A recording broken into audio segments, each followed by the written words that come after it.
Halo semua, salam sejahtera Malaysia. Selamat datang ke channel Fels Lifestyle. Info padu, info hangat disediakan dalam channel ini. Tuan-tuan dan puan, hari ini berkaitan dengan titah sultan yang kita dapat lihat banyak pandangan ataupun penolakan ataupun mungkin juga pelanggaran daripada kepimpinan politik terhadap titah sultan. Adakah sesiapa sahaja pemimpin politik yang melanggar titah sultan ataupun titah Raja-Raja Melayu ini perlu dikenakan tindakan undang-undang?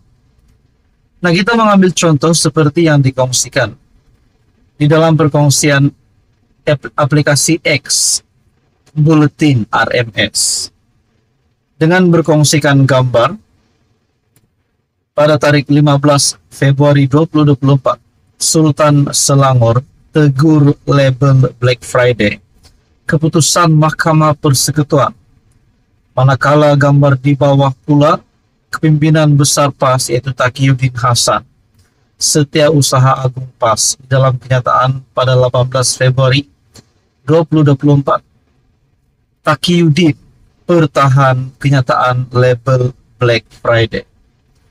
Nah, kita dapat lihat dua gambar ini. Yang pertama, Sultan Selangor tegur label Black Friday, keputusan Mahkamah Persekutuan, dan juga gambar di bawah Taqiyuddin Hasan bertahan kenyataan label Black Friday. Nah, di dalam caption, di dalam perkongsian melalui entry X Bulletin RMS, banyak kali dah pemimpin PAS tak hormati titah sultan, tapi tiada tindakan. Seolah ada puaka dalam agensi penguatkuasaan yang melindungi mereka. Harap PDRM di bawah kepimpinan Madani bertindak tegas terhadap mana-mana pihak yang mencabar institusi Raja Melayu. Nah, yang kita menjadikan persoalan utama di sini, adakah selepas Taqiyuddin Hasan yang kita dapat lihat berdegil berkaitan dengan isu Black Friday, isu keputusan kes Nick Elin, adakah beliau seolah-olah menderhaka terhadap Sultan Selangor yang menegur label Black Friday, keputusan Mahkamah Persekutuan? Menurut Sultan Selangor, ada juga ulasan berdasarkan kepada polemik kepentingan pihak-pihak tertentu sehingga menimbulkan pelbagai kekeliruan kepada umat Islam di negara ini. Sultan Selangor. Nah, saudara-saudara yang amat dihormati semua, mungkinkah seperti yang dinyatakan di dalam caption Bulletin RMS, harap PDRM di bawah kepimpinan Madani bertindak tegas terhadap mana-mana pihak yang mencabar institusi Raja Melayu? Adakah di sini Taqiyuddin Hasan berisiko untuk dikenakan tindakan undang-undang sehingga mampu disaman ataupun ditangkap? Nah, itu menjadi persoalannya. Di dalam perkongsian daripada artikel Malaysia Kini pada 18 Februari, Taqiyuddin bertahan kenyataan Jumaat yang hitam. Setiausaha Agung PAS mempertahankan kenyataan Jumaat yang hitam dibuatnya sebaik selepas Mahkamah Persekutuan membatalkan 16 peruntukan dalam enakmen jenayah syariah Kelantan pada 9 Februari. Menurut Taqiyuddin, itu merupakan respon biasa yang dibuatnya selaku peguam apabila ada kes yang tidak berpihak kepadanya. Bila saya kalah kes, saya kata ini Isnin yang hitam atau Selasa yang hitam.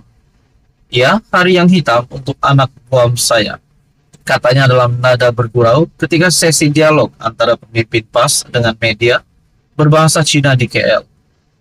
Itu hari yang hitam untuk kami kerana undang-undang kami di Kelantan diisytihar tidak sah dan tidak berperlembagaan. Jadi apa yang saya boleh kata lagi? Jadi jika saya kata nothing lah, itu bukan respon yang saya orang berfikiran munasabah katanya. Dia berkata demikian ketika menjawab soalan berkenaan pendirian terkini terhadap keputusan Mahkamah Persekutuan selepas Sultan Selangor, Sultan Sharafuddin Idris Shah bertitah agar semua pihak bertenang dan menerima keputusan itu. Nah, saudara-saudara, apa komen Anda berkaitan dengan isu ini?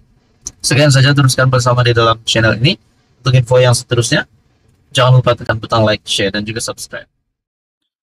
Halo semua, salam sejahtera Malaysia. Selamat datang ke channel Fels Lifestyle. Info padu, info hangat disediakan di dalam channel ini.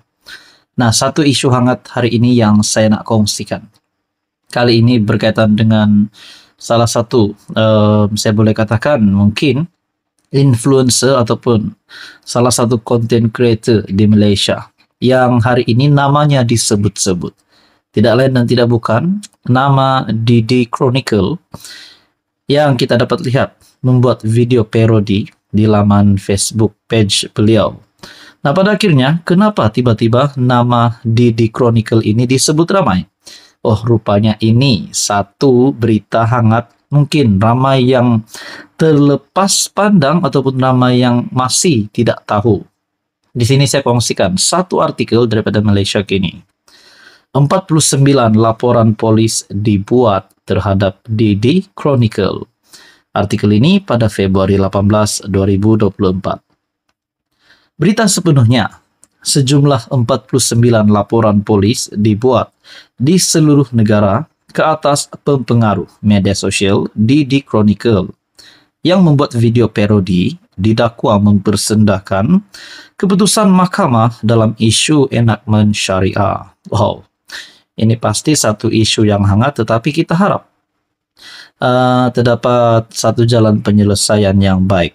Nah, saudara-saudara, mungkinkah perkara ini akan membawa kepada penangkapan, pemenjaraan, ataupun mungkin denda? Nah, berapa denda ataupun berapa lama ditahan di penjara, kita tak tahu. Nah, saudara-saudara, itu semua hanya menjadi persoalan. Dalam artikel ini lagi berkongsi, Ketua Polis Negara Tan Sri Razaruddin Hussain berkata, kesemua laporan polis berkenaan adalah sehingga semalam kami menjangkakan jumlah laporan polis berhubung perkara itu akan bertambah, katanya kepada bernama. Makna kata, Ketua Polis Negara sendiri pun sudah mengesahkan perkara ini. Ketua Polis Negara sendiri, Tan Sri Razaruddin Hussain, sudah bersuara berkaitan dengan isu ini.